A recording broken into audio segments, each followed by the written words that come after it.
Hello everyone, Katarina here. Welcome to my YouTube channel and blog. Again, I have a video for you with crafty things I bought this time in the past 2 months, April and May.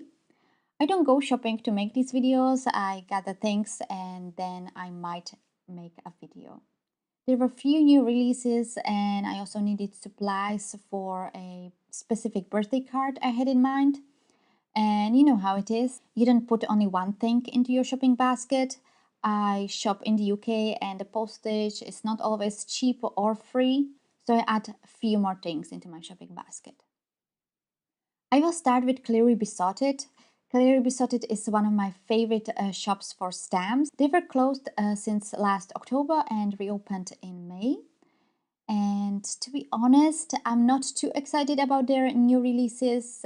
While the stamps are very beautiful, most of them are, what do you call them, a little cute critters. I would love to have some flower images or solid images as well. It wasn't a big deal for me because before they closed in October, I bought so many flower stamps and I still haven't used most of them. And there are also few flower stamps that I still don't have. I decided to buy this one. It's called Have and Hold. The stamp set is for wedding cards. I think they released it while they were closed. It was only sold in the US. I'm not planning to make wedding cards, although I might. I just like the flowers. I also got the coordinating dies, simply because they had them. You don't always need the coordinating dies. And I did get one of those new stamp sets they released. This one with the sloth called Hang Up On You. Next, I was shopping at Craftie-Charlie. I was making a birthday card and the theme for it I had in mind was wintry Arctic feel. And this stamp set from my favorite things called Polar Bear Pulse was on my shopping list since it was released at the beginning of the year. And while I was shopping, I added to my basket the Simply Set Amazing stamp set from Avery L. I actually have this stamp set already, but I managed to lose the stamp that says "You Are."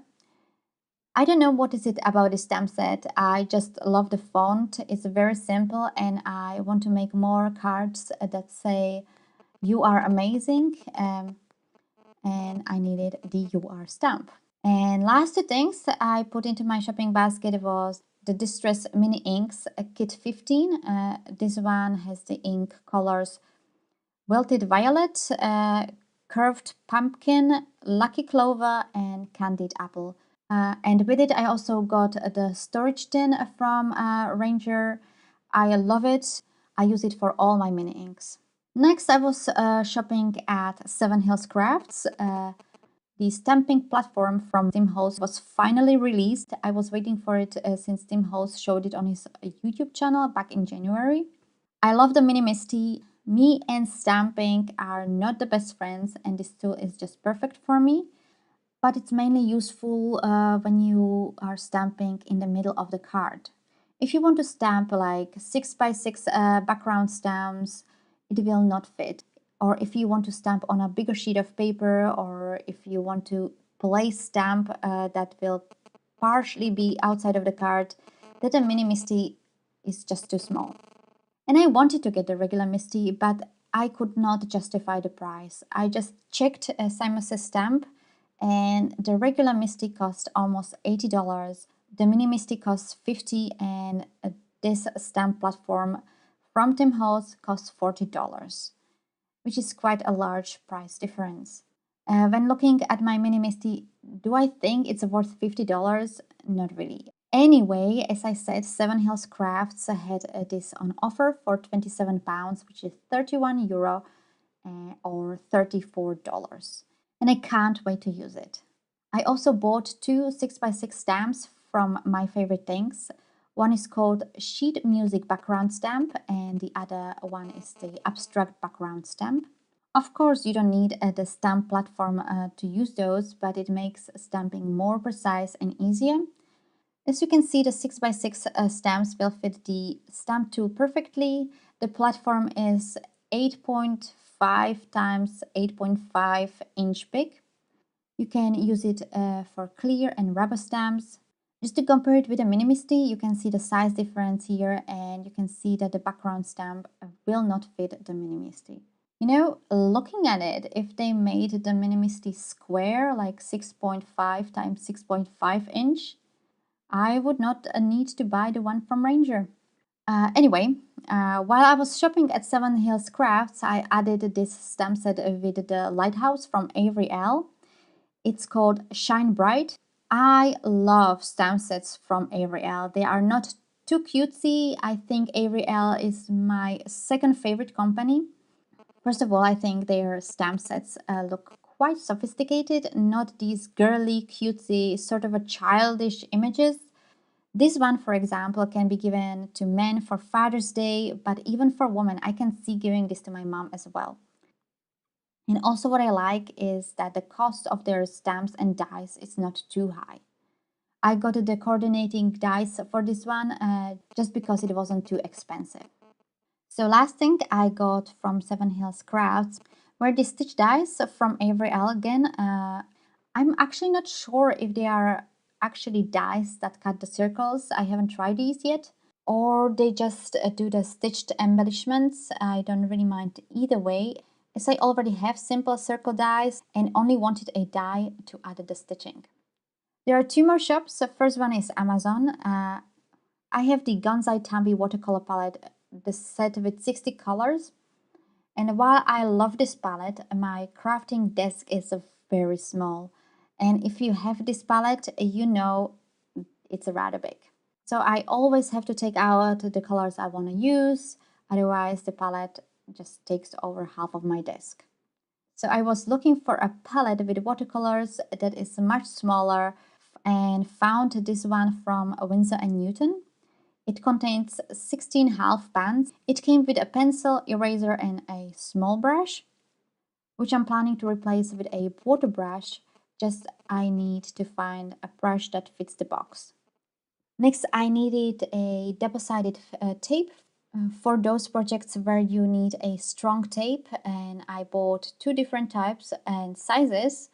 This one I already purchased before and I love it. It's from Scorpal and it's half-inch wide, and the other one I got from Elizabeth Craft Designs, and it's a bit thinner than the Scorpal. And lastly, I also bought the Bristol paper from Canson. I love the paper because it's very smooth. I mainly use it for pencil coloring.